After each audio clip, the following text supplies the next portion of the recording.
Rentetan teror mengatasnamakan agama kerap terjadi di Indonesia, seperti bom bunuh diri di 3 gereja di Surabaya, kemudian penyerangan markas polisi di Pekanbaru Riau.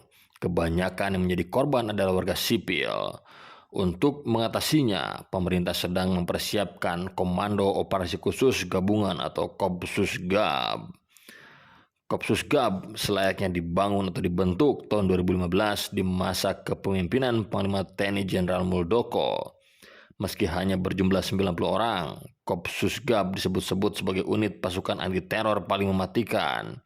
Personelnya berasal dari pasukan elit gabungan 3 Matra, Satuan 81 Gultor, Komando Pasukan Khusus Angkatan Darat, Detasemen Jalamangkara atau Denjaka Angkatan Laut, dan Satuan Bravo atau Sat Bravo 90 Korps Pasukan Khas Angkatan Udara.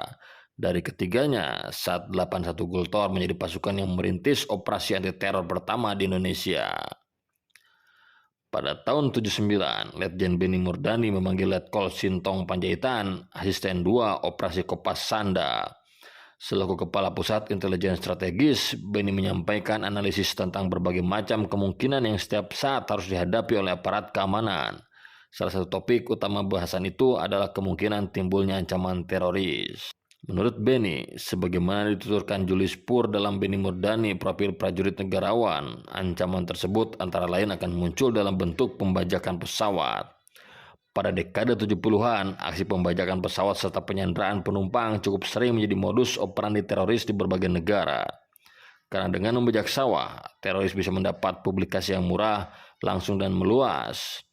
Beni kemudian meminta Sintong menyiapkan sejumlah pasukan khusus anti teror.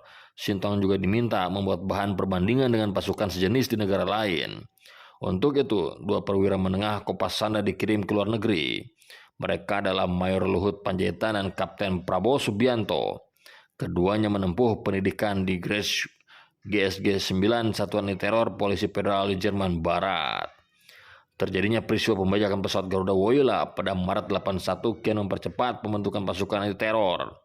Setibanya Luhut dan Prabowo kembali di Indonesia, pasukan khusus anti teror yang terorganisasi mulai dipersiapkan. Pasukan tersebut mengambil personelnya sendiri dari Kopasanda.